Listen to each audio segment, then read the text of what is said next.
Hi hello నమస్తే అస్సలం వాలేకుమ్ welcome to Parveen channel. ఇప్పుడు పాలు మరగపెడుతున్నాను సగ్గుబియ్యం పాయసం కోసం. ఇందులో నీళ్ళు ఎందుకు టేస్ట్ చేస్తామనేసి పాలలో వేస్తున్నాను. కొద్దిగా వేయాలి కదా పాలలో నీళ్ళు మరీ చిక్కగా ఉండకూడదు కదా, అందుకోసం నేను వేస్తున్నానండి. మీరు అందులో వేస్తున్నారని ఇందులో బాగుంటాయి కదండి, అందుకోసం.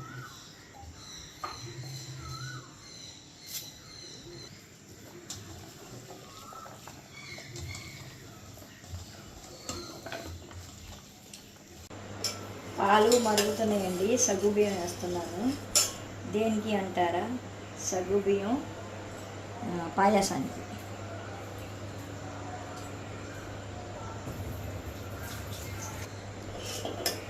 కాసేపు నానాలి కదా, సగ్గుబియ్యం నానితేనే బాగుంటుంది కదా, అందుకోసం సగ్గుబియ్యం వేస్తున్నాను. సగ్గుబియ్యం బాగా ఉడికాక కొద్ది దగ్గర పడ్డాక చిక్కగా అప్పుడు బెల్లం వేసుకుంటాను, యాలక్కాయ పొడి వేసుకుంటాను, అంతేనండి. సగ్గుబియ్యం అండి, సగ్గుబియ్యం ఇలా ఉడకాలి, బాగా దగ్గర పడాలి.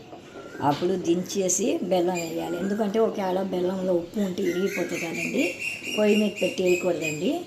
అందుకోసం బాగా మరిగాక దగ్గర అయ్యాక బెల్లం వేసి కొద్దిగా యాలక్కాయ పొడి వేసుకుంటే చాలా టేస్ట్గా ఉంటుంది.